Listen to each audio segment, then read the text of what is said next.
Hello folks, this is Dr. Cordova speaking. I'm going to be going ahead and looking at chapter 4, the content concerning this chapter. We will be looking at the cardiorespiratory system, the muscular system, the flexibility, and the metabolic rate concerning that. There will be a test question concerning peak performance, although we do have it from 20 to 30. For test purposes, we're going to say peak performance is 25 to 30. Regression hits in at 30. And then we're going to say that you lose 0.75 to 1% after the age of 30. That is a general statement. We'll look at the specific things that we'll be overviewing in this lecture recording. And you would notice that there's some things that you lose faster or less depending on the environment and the biological system. So you could see that the environment and the biology have a big influence of how much you lose these things. This is the basic structures of the heart. I'm not going to go ahead and ask you to label parts of the heart, but we're going to look at some of the changes that occur concerning the heart and its function. Same thing with the lungs. I'm not going to ask you to label any parts of the lung, but I do want you to understand that it is the exchange of air. That's where the pulmonary ventilation happens. Heart growth, it begins as a tube, and right around the fourth and fifth month, it is beating strong. If you recall, when was the age of viability, or when did the mom feel the first movements? The first movements occur at 3 to 4 months during prenatal. So you could see that this is highly correlated to the beating of the heart in the system. We know that males have bigger bodies from chapter 3, and now we see that they actually have bigger hearts because that muscle is being worked more to supply the bigger system. So early in life, no changes between the genders concerning the heart mass, but as you get older, in puberty, you start seeing those big changes concerning the gender, concerning the heart mass. Respiratory growth. It starts off as little buds, and then you form these trees, branches, so to speak. And the important thing, the test question here is going to be the alveolar capillary interface. That is where the exchange happens. That's the exchange of oxygen and the carbon dioxide that we're breathing out. That's the important part of the test question. And here it is again. So you've already had in 2 slides. Therefore, it is going to be asked on the test. So it doesn't matter whether, if you have asthma, for example, you're not going to be able to breathe air in because you're not able to open up your branches. Those sacs, those buds are not able to open, and therefore you're not able to exchange the good air with the bad air. It's during that alveolar capillary interface. ATP, I'm not going to ask you to label parts or how we get the ATP, the energy source. We either get it through glycolysis or Krebs cycle. Just understand that the younger you are, the less developed you are at these kind of sources, and you rely more on the glycolysis aspect of it, and therefore you have more buildup of lactic acid. That's going to come into play later on in the lecture today. So aerobic power, it's the max VO2 oxygen per unit of time. Heart rate and stroke volume depends on the size as well, right? A stronger heart is able to produce a lot more of a pump, a heart rate, and they eject a lot more volume with each contraction.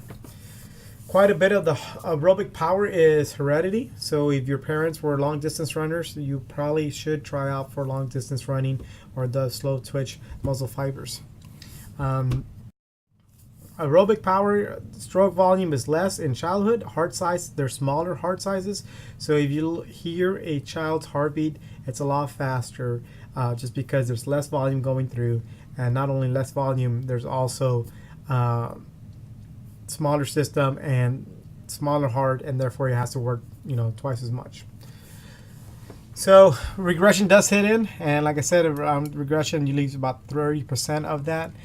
You could see the trends. You could see the males have more oxygen uptake after puberty, and they start declining. Same thing with females; they start declining, but you could see that there is a huge difference, significant difference between the genders.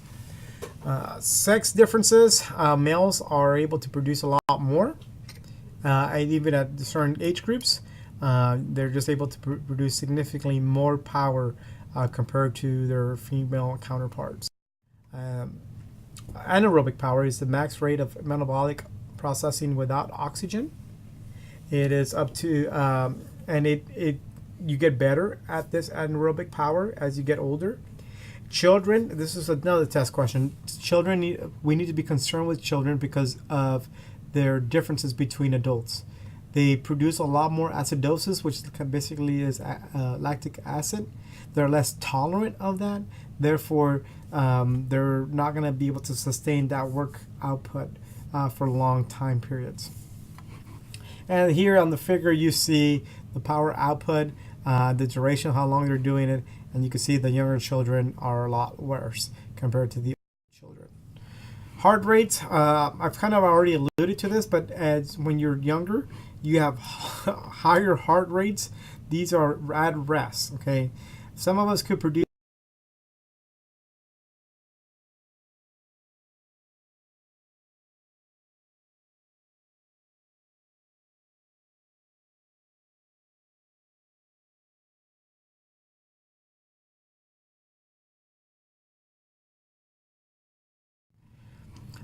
here's the heart rate, looking at people that have been trained compared to untrained, people that are young compared to old. And you could see that if you are trained, you have greater maximum heart rate. And if you're younger, you have better than the older individuals. Vital capacity, which is pulmonary ventilation, that's the total volume of air expired. It does increase with age, which is related to size. And you could see here, just like I said, the same trend. Males are better than the girls. Pulmonary changes in pulmonary gas volumes. You could see how much more vital capacity females have, males have more than females at these particular age groups, either 25 or 65 years of age. Here is a figure that is trying to give you quite a bit of information. Let's go through this a little bit slow here. You have males and females, so you're comparing the genders. You're also comparing young and old. So what you see here is that the younger male trained individual is able to produce a lot more pulmonary ventilation at max exercises, even as they get older, compared to the females that are untrained, or even the females that are trained. So we got to be very careful and definitely encourage individuals to continue to exercise well into old age. Thermal regulation is the ability of the body to regulate heat. This is a test question. The primary way that children regulate their body heat is through convective heat loss.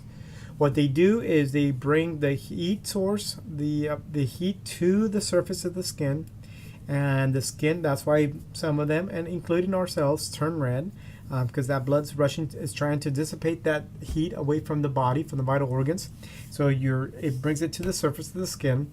And what we do as adults, we sweat, which we cool the skin down, and that kind of helps us regulate our heat. Children are not great at sweating. If you are in Texas in the summer and you stop sweating, you definitely need to make sure that you get off the sun, get some liquids in you, because if you stop sweating, that means that you are water deprived. Your system's water deprived. So we know that kids are less tolerant. They create more heat. They have a higher metabolic rate. Their heart rates are going a lot faster, and so that's a big concern.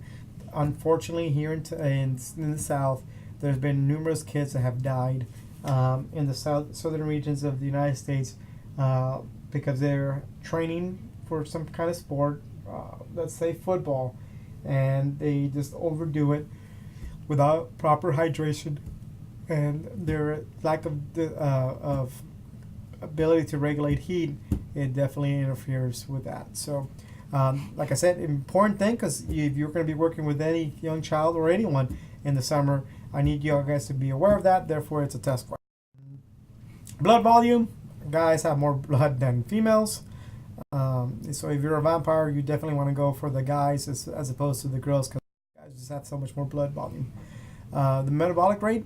amount of heat produced during rest. So that's how much energy you're wasting or how much you're able to obtain and keep your system up to check, up to par. It does go down with age, so you start using less energy to keep your metabolic rate or your systems up and running efficiently. You could see that the females lose sooner than the males.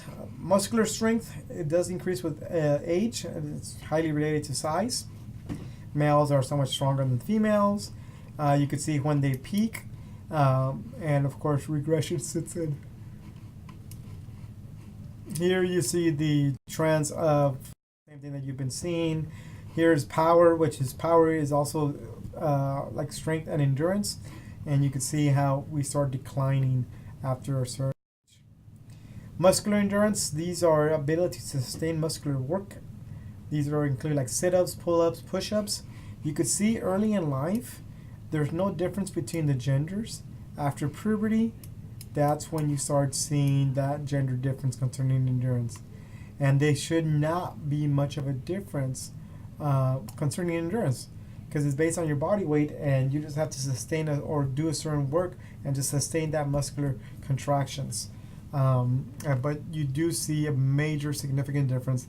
A little bit has to do with biology, most of it has to do with the environment.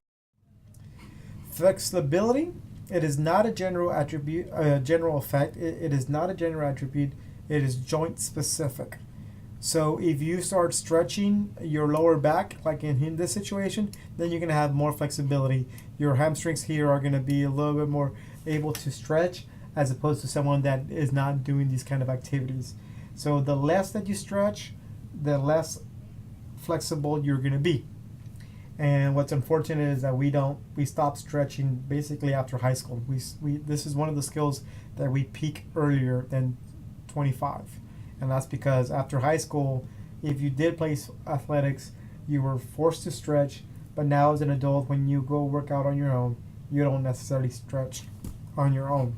So it's not necessarily an aging effect, but a joint specific effect or lack of training with that. Here you see one trend that is different than the other figures that I've shown you.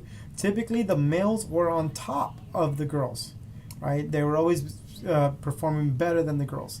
In this case, that's not true. Males are less flexible compared to the females at a younger age and even after puberty. And it has to do with the environment. Doesn't mean that males can be flexible, it's that they stop stretching. Right. These are the flexibility degrees of back extension, and you can see that we as soon as we turn a certain age, we really start declining flexibility. So these are the summaries: heart size, aerobic, anaerobic, heat stress, muscular strength, resistance training. So make sure you understand those kind of concepts for the test. Is marathon running okay for children? We'll discuss this in class. So I'll just leave it at that. You could read that focus point in their book. Regression, like I said, test question 0.75 to 1% after the age of 30. And if you're less active, the more you lose, right? So these are the good stuff that you're losing, right? VO2 max, stroke volume, heart rate max, and aerobic power. All of those things are being lost. And when you're getting better at or higher, is like the blood pressure and of course resistance in the blood vessels is related to. So we probably don't want that increasing. Neither do we on this other things too. So after peak maturity, flexibility is one, like I said, one of those things that we see that you end up declining a little bit younger in age. And this is free of any disease, okay?